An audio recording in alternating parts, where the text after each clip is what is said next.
Now man, that bottle's my kryptonite. Brings a man to steal down to his knees. All right, guys, we're honored to have Dan O'Shea.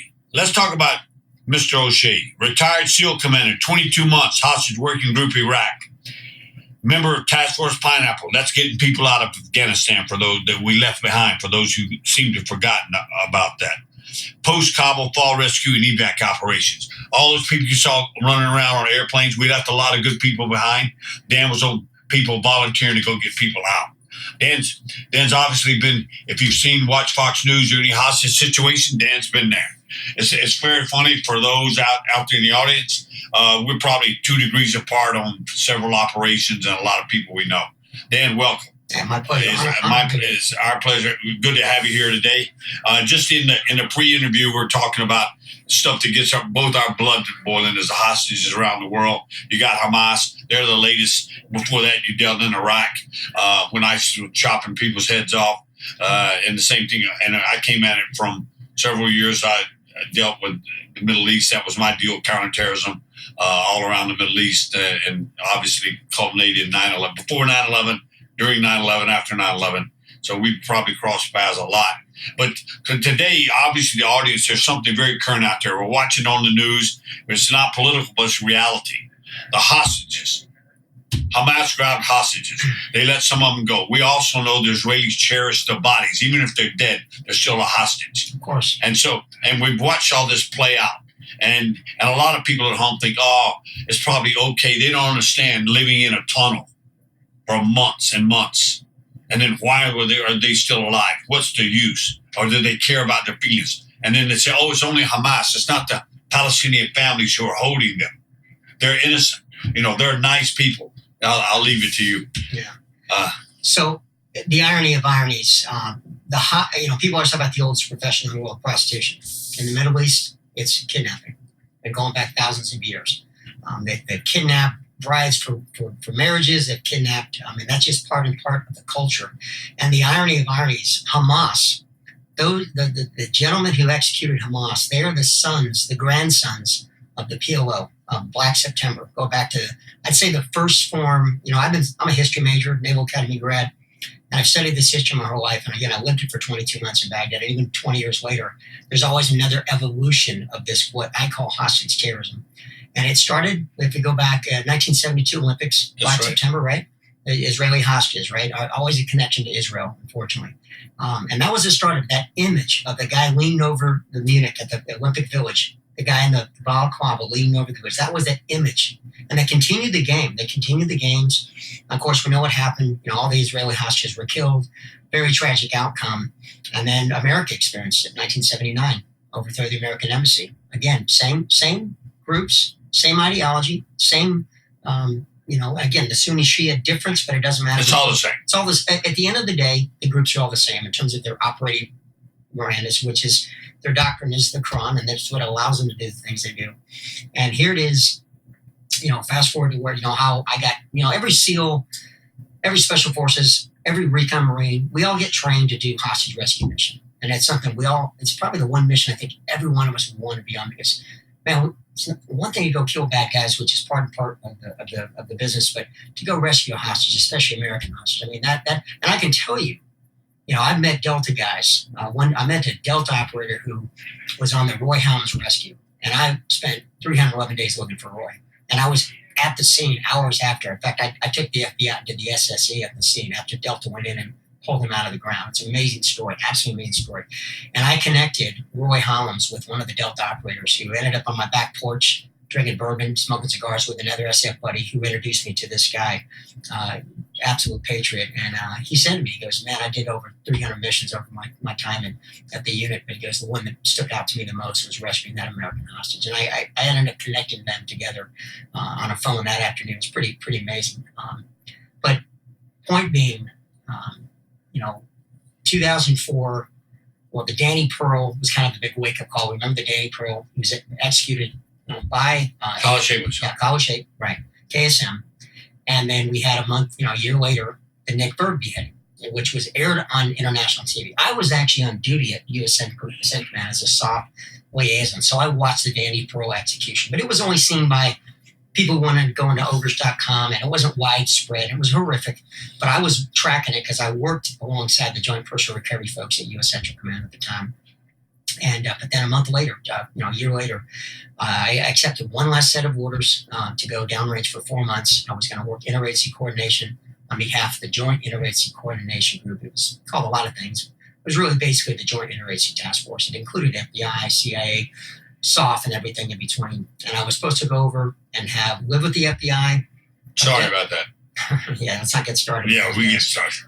But live with the FBI, have a desk at the U.S. Embassy, and work with the 2-star general running the J5, the long-range strategic planning, and have a State Department connection. And I was just supposed to be this interagency liaison officer. Well, day one, 2004, this was right after July 6th, I believe, was the first day I walked into the embassy. And I walked to a morning meeting with the 2-star general. He had a bunch of full bird colonels all standing around like it was a plebe year come around at West Point or Annapolis. And I was like, sir, yes, sir. Then you walk across the embassy to the State Department side of the house, and it's a completely different environment, right? Everyone's grabbing coffee and meetings starting late, and you don't know who's in charge. They're sitting at a round. Wandering around. And lo and behold, the chief of staff, who I met briefly before the meeting, Tom Duffy, we talked a little bit. He was a Notre Dame guy. My brothers went to Notre Dame. And he was a Navy officer before he became a Foreign Service officer. So he knew what a SEAL was. Even though it wasn't in uniform at the time, he knew my background. And anyways, Tom Duffy, when the meeting kicked off, he was running the meeting for Ambassador Newman. And he comes to the last item of the day. He said, 2 Bulgarian truck drivers were kidnapped in Mosul 10 days ago. Some guy named Zarqawi says he's going to cut their heads off unless the Bulgarians pull their 470-man battalion down doing a humanitarian mission in the south of Iraq. He said, President Bush called the president of Bulgaria this morning and said, you're a valued member of the coalition. Remember the 40 nations in the coalition we won. He said, we will do everything we can to save the lives of these 2 hostages. So the State Department guy looks at the only military guy in the room and says, Dan, you're a Navy SEAL. Go call your friends.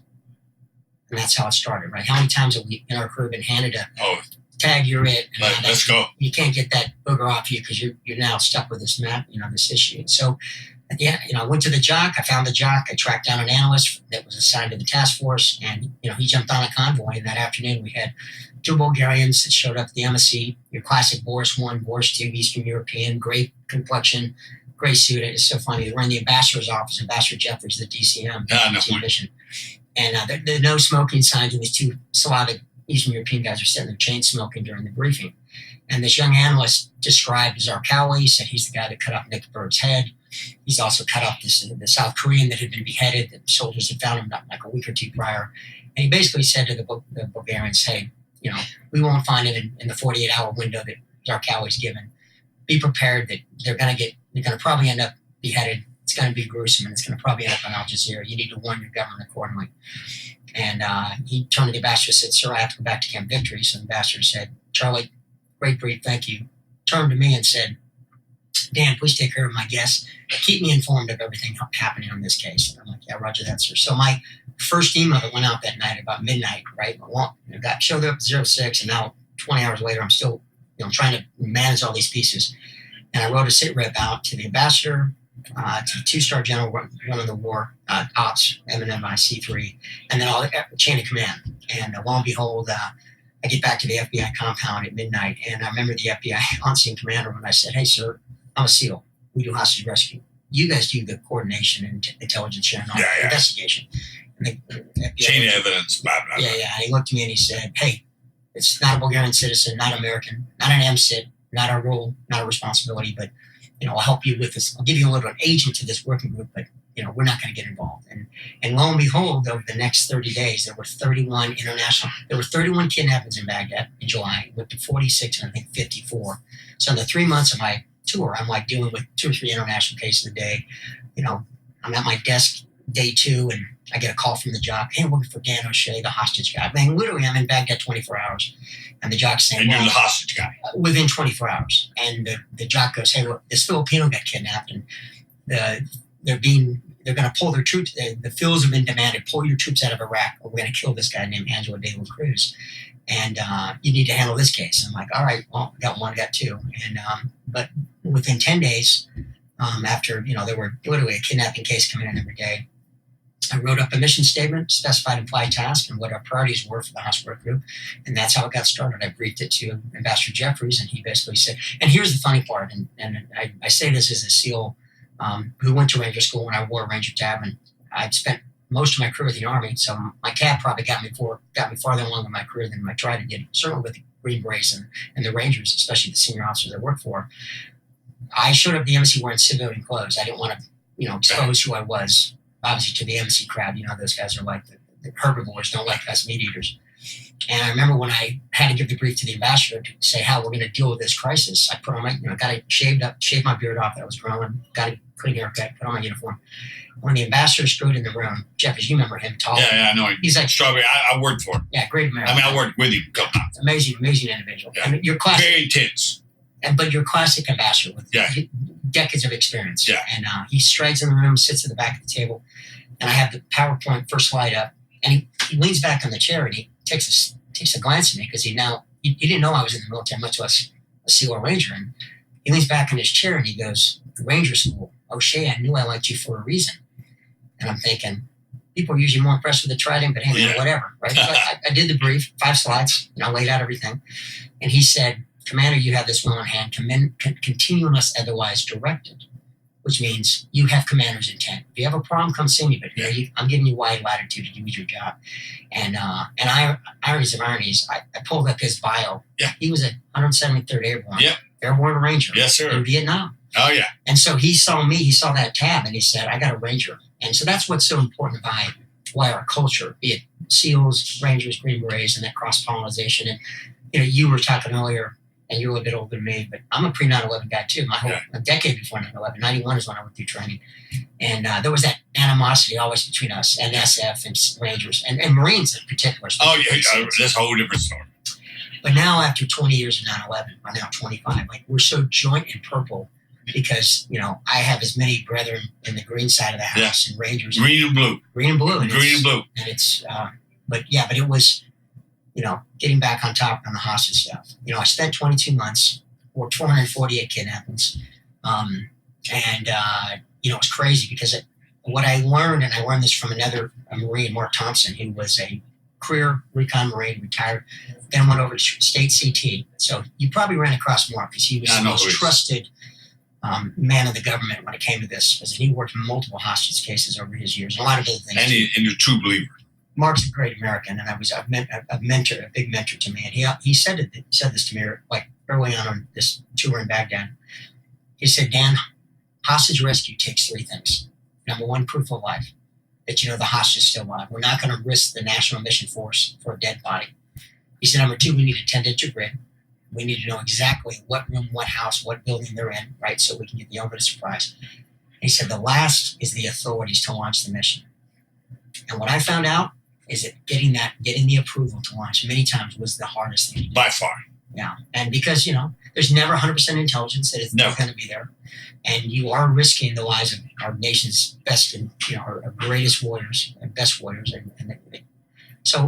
But it was a challenge because I remember watching for 18 months of my tour, the kidnappings were destabilizing everything. The reconstruction efforts were being stopped by kidnappings. The ransoms were funding the insurgency. Suicide bombers on Red Irish were being funded by these kidnapping rents. The Europeans were paying multi-million-dollar rents.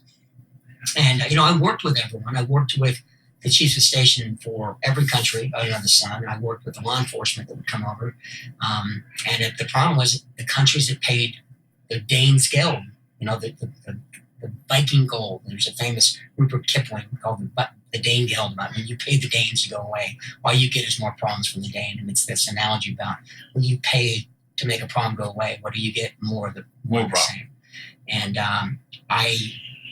in that tour, I became a detective, I became an investigator, I became an analyst. It was a fascinating tour. I learned so much about the other side of the house. SOF has gotten into post 9/11 for sure. But yeah, I did what any young team guy, academy grad, when you're a lieutenant commander, you have just enough experience to get yourself in a lot of trouble, which I did, and I pissed off a lot of people in the process. But at the end of the day, the irony of ironies, I had been flown back to D.C. towards the end of my tour, about 18 months, to brief in 1 week in D.C. that the agency, the FBI, the State Department, the Pentagon, not the State Department, the Pentagon, and then the National Security Council, all in 1 week. And I briefed everyone who was in charge, respectively, at those organizations. And I finally got the chance at the NSC to brief the hostage work group. And I can't make this up. I was one of 4 briefers, and I was supposed to go third. They bumped me back because someone wanted to go first. And ultimately, I never got a brief. And I'm in the Eisenhower building, and I'll never forget, like the chair, the third guy was briefing his slide. He's on his last slide, and we hear this look over the door. There's a clock. The time's up because we had 1 hour. And I realized the chair looked at me and said, "Hey, man, we ran out of time." And I'm thinking, I've just done 18 months in Baghdad. Yeah. My marriage fell apart over this. I'm working 20-hour days. No one seems to give a shit. And I had built up a target package on a kidnapping ring, but they weren't actioning it because that ring they were not going after AMSIS. Yeah, they hadn't hit Americans. I've heard Well, it before. they had hit one. Roy Helms was connected loosely to this ring. But at the end of the day, Delta rescued Roy Helms, and they said, "Okay, we're moving on, going back to take care of business with Al-Qaeda," which they were doing every night. And they did not want to get diverted away from their core mission, which is that we got to dismantle the Al-Qaeda network. But I kept saying, "Hey, man, the kidnappings are financing the network. You're paying for it." And the propaganda value." And I kept saying, and I remember every time I get a chance to brief at a flag level or ambassador, I'd say, "Sir, give me a task force. Give me a SEAL platoon. I got actual targets right here." And you had the resources there who could execute. But here's the irony. As I was flying back to Baghdad over the Atlantic, Jill Carroll, a young American girl, got kidnapped by the network. And literally everything changed overnight. And over the last 90 days of my tour, because my contract ended in March, and I said I'd stay to the end of the month. I'd go home on April 1st, because I figured, what is April 1st? April Fool's. Yeah.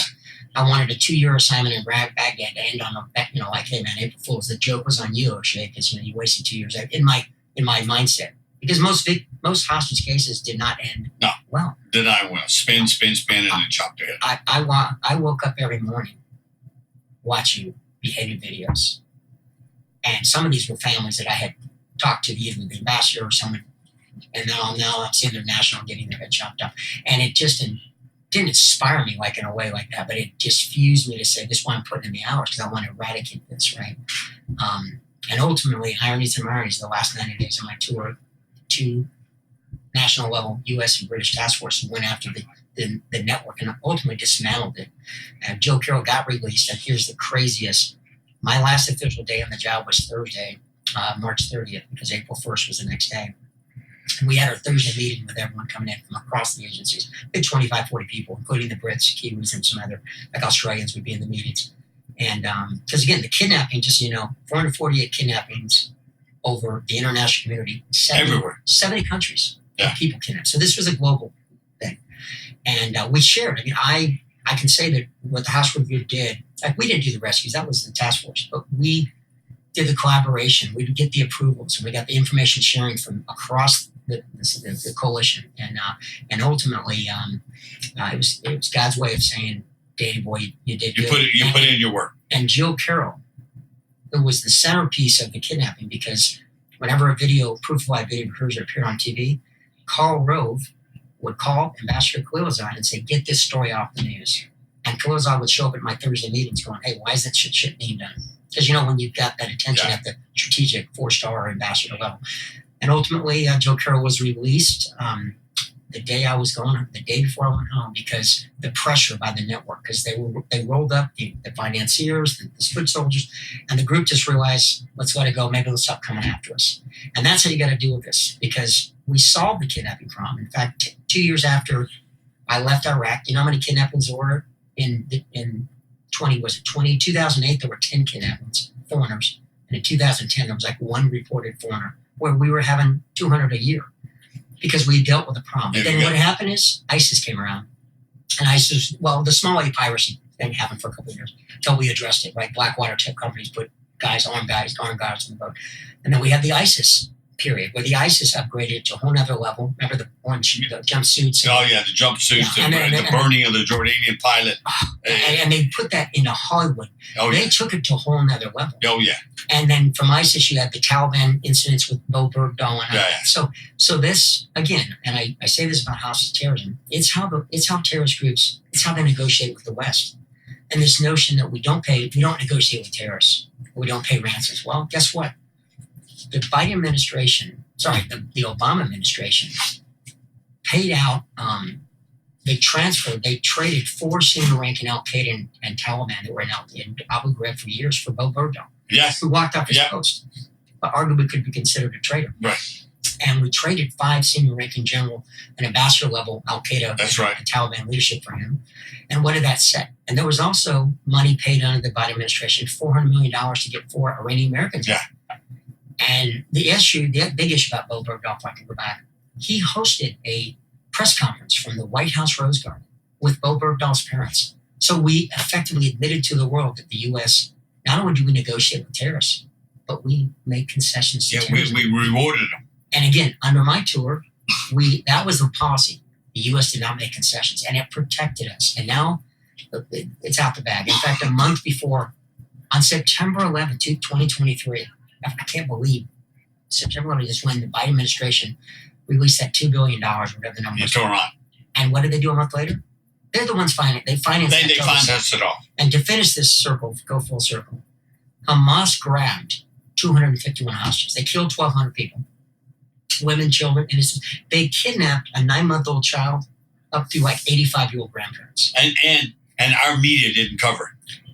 Our media didn't cover it. The West did not cover the horrific part. Well, you had, before Israel even responded, you had the world saying, Israel, you can't do anything. Yeah. I mean, if you put that in scale in the United States, the cartels coming across the Mexican border, it would be the equivalent of them taking over, killing probably 10,000 Americans. Take over southern Texas. And grabbing like the entire freshman class from SMU and taking them down to Mexico and holding them hostage. Do you think the U.S. would not go, how would we respond?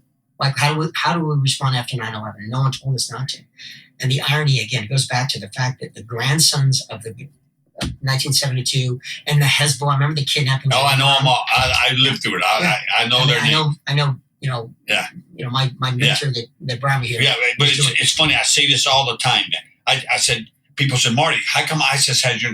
I said, you don't understand. Muslim Brotherhood founded Al-Qaeda.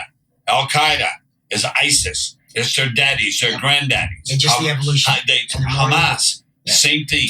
Hamas is... And I hear theologians try to explain, well, let's see and shoot it. Bullshit.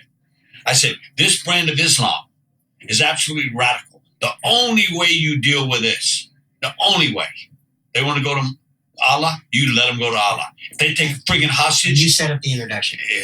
Yeah. You take them down. So just so you know, over the course of my time in Iraq, we found out that... So kidnappings in Iraq started in April of 2004. And that's when the Nick Berg, the Blackwater convoy, Scott Huddleston, who I obviously knew pretty well on the teams, all that happened. And before April, March of 2004, how many Western foreign kidnappings? 0. And Kurt von Ackerman had been taken in October, but kidnapping was not on the radar screen. And all of a sudden, April of 2004, 94 foreigners were taken hostage in 1 month. And then by the time I got there, was that 31 in July. But we found out later that Al-Qaeda requested kidnapping experts from Hezbollah, which is Shia. Yeah. Right? So they do hate each other, but at the end of the day, they were... No, Iran funds both. Correct. And there were Hezbollah experts who had been in the kidnapping business going back to 72 Olympics. Going back to Lebanon. Remember, they grabbed, 56, Westerner and academics. I remember all the ones in Beirut, in Lebanon. That was Hezbollah. Right. We didn't know what they were then, but they were Hezbollah. 100%. So it's, it's generational. And we, like you said, there's only one way to deal with this, because I don't know if we can get it back in the bag now, because we've set the policy that the U.S. pays. We've looked weak. We have looked weak. You look weak, and there's one part, and I'll tell you, we're covering a whole history of kidnapping, which started with the Palestinians, the PLO, their various factions. Then we moved forward, Hezbollah, which were initially started from the Dahish Junubiyah, which is southern suburbs in Beirut. When the Palestinians left, Ahmad Bugniya was a Arafat bodyguard. He founded Hezbollah. Mm-hmm. And that's when they hit our embassy and hit our Marines. That's when they grabbed all the Westerners. I was kind of in the know on that. Just for the record, for the audience, it wasn't with a lot of fanfare. Ahmad Bugniya, we tracked him down after he tortured our station chief, kidnapping, killed Buckley. And he killed Higgins. The Marine Corps colonel, advisor for the UN. And for the record, we killed him. in downtown Damascus in 2007. It took us a long time. But you know, his last involvement, remember, there were 4 American soldiers. Yes. And this is right after I left, but I, obviously followed the news on the case, but there was a convoy in blacked up armored SUVs with MOI badges. They drove through multiple checkpoints into a police station. And grabbed, I think, 4 American soldiers. Yeah. And that was organized by them. And they hit our base. They came in, actually, they had U.S. uniforms. It was a great op. Correct. It was a great op. Not great. It was a great op by them. Yeah. The U.S. They grabbed 4 American soldiers and left. And they were trying, as I understand, to get them into Iran, but they realized they couldn't, so they executed them. They killed them. Yeah. No, it's so insidious, and it's such a, And the thing that you saw it as a SEAL, an operator. I understand the mentality from where I come from. We want action. We want decisiveness. Unfortunately, as we get older in the U.S. government, we see, I call it the Wizard of Oz. I call it the Wizard of Oz story. I was sitting on a sand dune ready for a mission in Death Valley in late the 70s, early 80s to figure it out. And I was in wax eloquent, SEALs, Special Forces. You have misery, but then you wax eloquent talking about shit when you're seeing sun come up. I'm sitting on a sand dune and I'm talking to a buddy about shit going down, the Iranian hostages. And I said, those great guys in Washington, they're geniuses. We're going to kick fucking ass. They're going to unleash us and we're going to go get them. Sadly, in fact, 30 years later, I looked out for early snow from the White Office about to brief President Bush about our plan for Al-Qaeda. And I left the room for a second. And my boss at the time, George Tenet, said, Marty, I've never seen you hesitate. I thought you got, but then you turned and looked at the president, Vice President Cheney, President Bush, Connie Rice, and you went right at it. And he said, what were you thinking? I'm thinking we're fucked, boss. He goes, what? I said, because Wizard of Oz. I said, I thought about all those geniuses. Now they're looking at me. I said, we're in trouble here. So I said, but we quickly both realized that the system is not designed for action. Our world, our community understands evil. There's no talking to evil. There's no bargaining with evil. Al-Qaeda, Hezbollah, ISIS, the Shabab, the guys, the ones in Africa are coming. Mali, look at Nigeria, they're killing all the Christians. All the terrorism in on the continent of Africa right now is funded by kidnappings. And you've got Nigerians. There's a slaughter. There's an absolute slaughter going on right now in Nigeria against Christians. And the issue is, thank goodness it got to the attention. So the president's talking about it. But usually in Africa, we don't cover it. The media doesn't cover it. Yeah. But it matters. It matters. And the point is, if you want to solve the problem in Mali, and I'm sure you agree, or in Africa, it takes fearless decision-making, determination, and decisiveness. Well, I use the analogy, and it's a great analogy, especially for this weekend, the UDT-SEAL reunion weekend. Yeah. Maersk, Alabama, right? Maersk, Alabama, Captain Phillips, right? Yeah. It's great because one of my best friends in the team, CV, I won't say his full name, but he was the lead sniper in the operation. We did 2 platoons before we went off to the work with the boys. And we hosted him. In fact, the museum was a museum fundraiser. I set it up in Tampa. This was about 1.5 years ago. And we had Captain Phillips come in and we had, CV come down and give his perspective. It was a great presentation. But here's the irony of ironies. We have not had that was the first form of water hostage scenario since the Barbary pirates. That's right. And I'll go back a little bit in history. When the country got founded, I want to say this was 1789, I believe, we were figuring out our budget. And at the time, England, France, England paid the tribute to the Barbary, to the sheikhs in the leaders in Tripoli. And the U.S. was like, well, we're going to pay this now because it was $15 million, which constituted like 20% of our entire budget. So Thomas Jefferson went to London and met with this famous sheikh that was a representative of the king of the Dey of Algiers.